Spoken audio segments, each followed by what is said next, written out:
back to APL News. Now for our sort of feel-good segment to round out our show. This week's topic is baptism.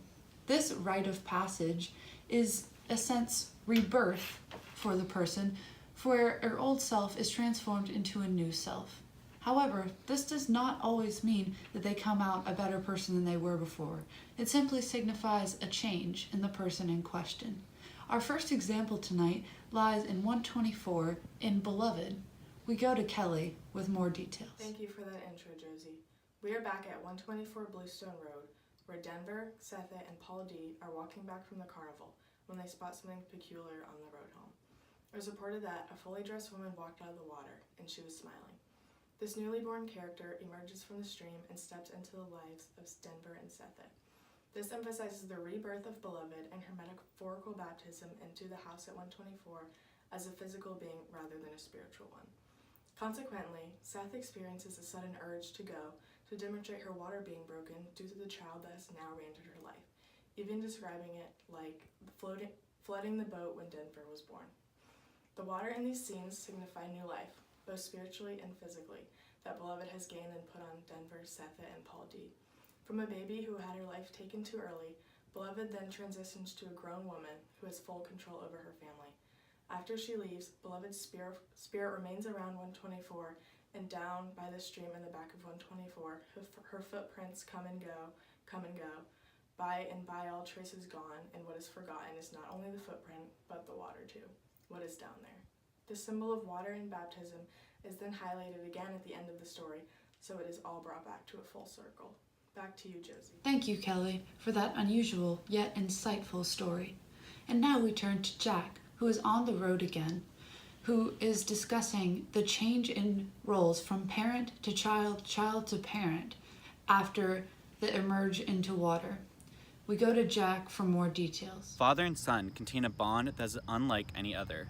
Their roles are set as the protector and the protected, hunter and the gatherer, the strong and the weak. These are key to the man and the boy's survival in the road. Through the beginning, the boy is extremely dependent on his father, but once they reach the end of the journey, at the ocean, the roles are reversed. The water represents the new beginning the boy undergoes, a transition from being dependent to independent. The setting, one vast salt sepulchre, senseless, is especially important to symbolize the start and end to life the two main characters will have. The child becomes very sick, while the man swims through the ocean to a ship to find supplies. This all happens on the coast of this bay, where the father walked out on the beach to the edge of the light and stood with his clenched fists on top of the skull and fell to his knees sobbing in rage. However, shortly after, the father is the one on his deathbed, and the son is the one treading on unknown tides. The son takes control and cares for his father when he can no longer take care of himself. Thank you, Jack. I guess a father-son bond really never dies. And now, at the end of our show, I'd like to thank our viewers for tuning in. And from me, Josie Dennis, our field reporters, Kelly Drummond and Jack McAvoy, we say goodbye. And that's the tea. Don't you hate it when your hair is wet after your baptism? Don't you want a good set of locks for your new life? What's this? It's Foster's Sham Wow. Don't you want to go into your new life all dry? Of course. Give it a shot. Wow. Get your Foster's Sham Wow today. Limited while supplies last. Wow, it's so soft.